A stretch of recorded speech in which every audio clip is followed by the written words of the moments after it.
Sasa kuna hamjambo, lakini nashukuru kwa wale ambao mnaendelea kutuma maombi kujiandikisha kwa WhatsApp ya mafundisho ya partnership ambayo nimesema kazi yake itakuwa registered na itaanza kesho.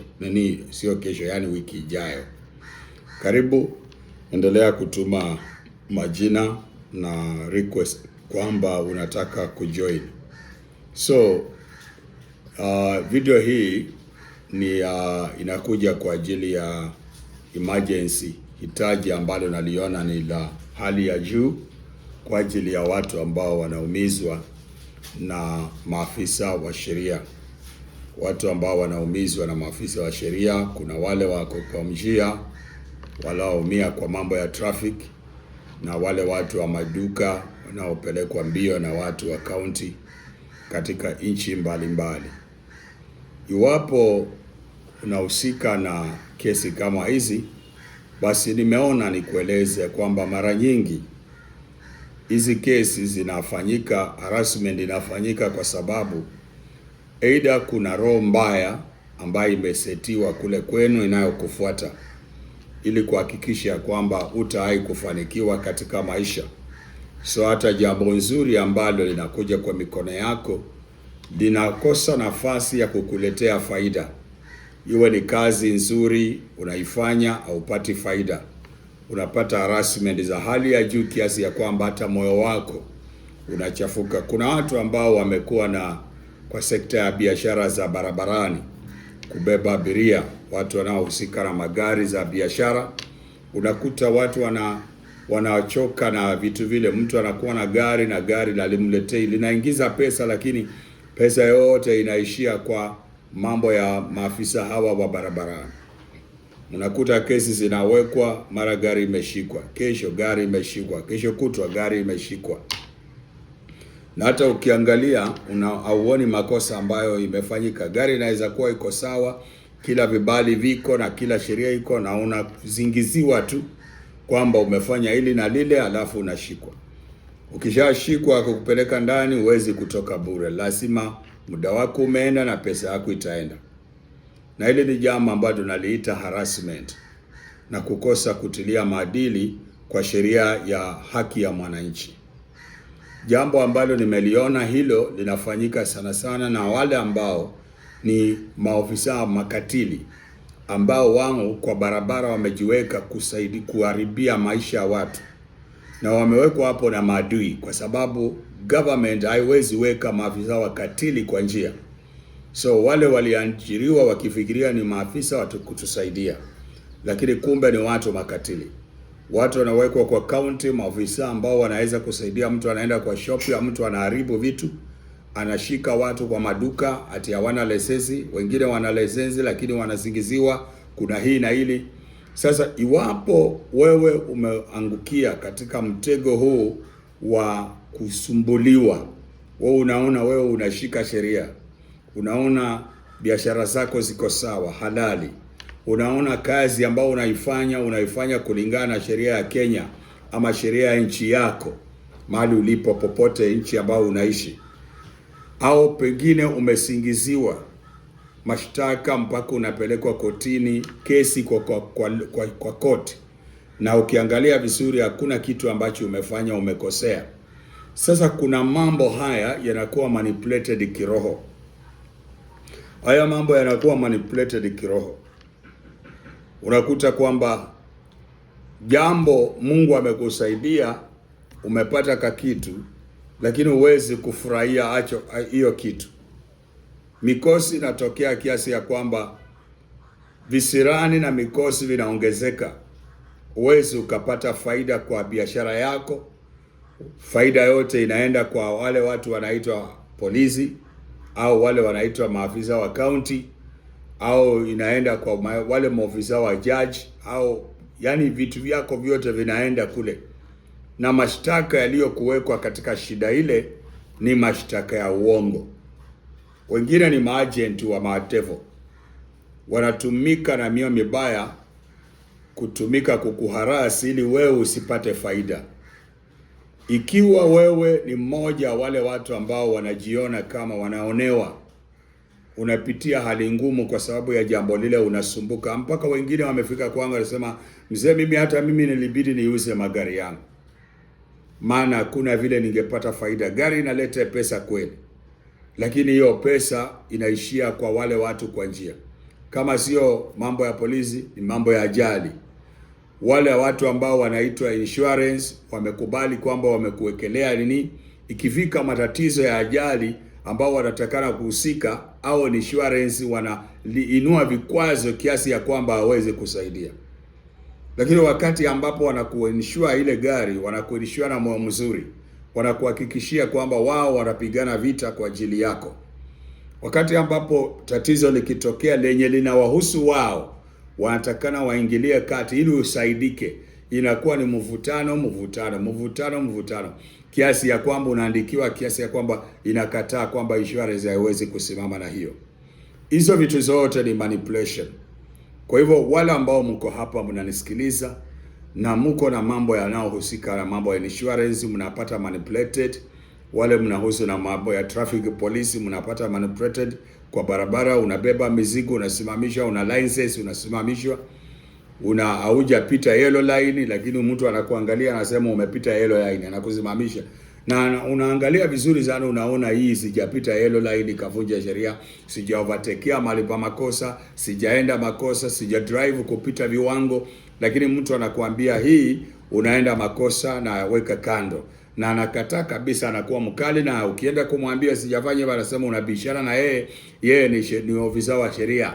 Kwa hivyo ofisa wa sheria hata akikuwekea uongo, wewe ukubali tu, kwa sababu yeye amevaa uniform na ana bunduki na anajulikana majina yake kwa government ile ambayo anafanyia kazi. Nafikiri hiyo ni corruption, na hiyo inaitwa spiritual manipulation, na mi naona ni vizuri niwapatie spiritual suluhisho ya kiroho inayodili na mambo yale. Kwa hivyo kama mtu wako ako kotini, kwa jela kimakosa, ama kesi iko kwa koti kimakosa, unajua vizuri hakufanya makosa, au unakutana hivi vitu vya harassment vyenye ninasema, huoni faida kwa gari yako, huoni faida kwa duka, maana pesa yote inaenda kwa watu hawa, basi sabuni hii kwanza ndio utanunua. Hii sabuni utanunua, na nitakwambia vile utaoga nayo.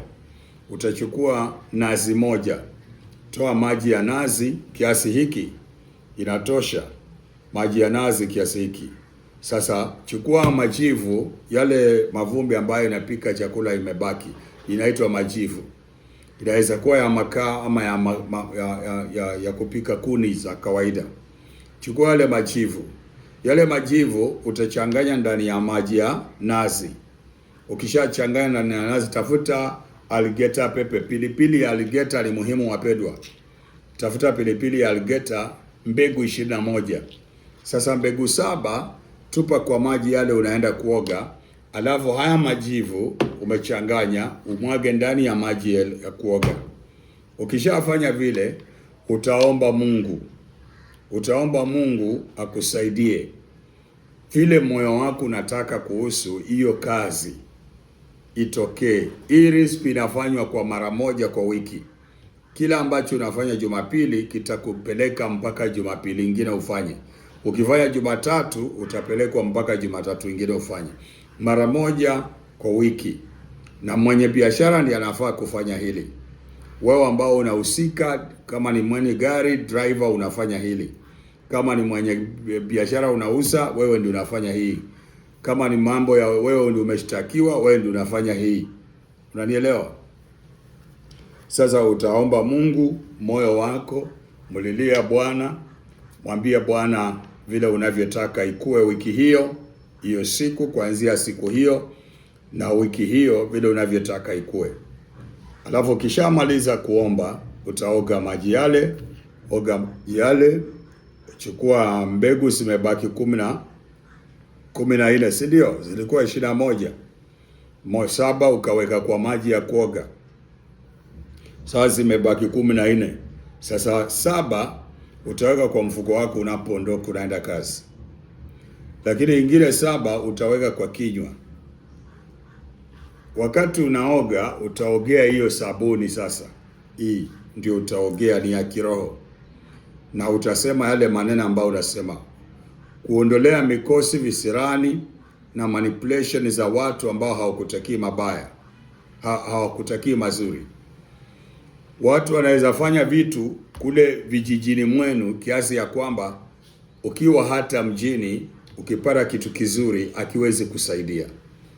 Kuna mtu amekuweka mahali kule nyumbani, organize sabuni na useme vile nimekuambia unavyotaka. Alafu mbegu zile 7 umeweka kwa kinywa, tafuna, alafu utamke vile hiyo wiki na vile hiyo siku unataka ikue. Unaelewa? Ukimaliza utameza, alafu zile mbegu zingine zitabaki kwa mfuko. Uwe wa kike au uwe wa kiume, utabakisha kwa mfuko. Utabeba hizo mbegu 7 kwa wiki nzima. Hakikisha usitupe. Utabadilisha hizo, zitakuwa kwa mfuko kwa wiki nzima. As long as utafanya vile, hiyo wiki yote hautaona harassment, hautaona manipulation kwa njia, hautaona shida kwa duka yako, hautaona matatizo haya ambayo yanakuwa manipulated na maadui. Kama wewe unaonewa, fanya hiyo huduma nimekuambia. Ondoa vikwazo vya hao watu walio na mioyo mibaya. Usaidika angalau upate faida. Watu hapati hata faida. Pesa yote inaishia kwa polisi. Pesa yote inaishia kwa njia. Kuhonga hapa na pale, kitu kidogo kabisa ambayo mtu tu anafaa angalia, asema usirudie tena, endelea. Yana kuambia 10,000. 10,000 ya Kenya ni kama dola 100 karibu dola 100 hiyo. Na hiyo si pesa kidogo ambao mtu anaipata anaiweka kwa mfuko saa hiyo.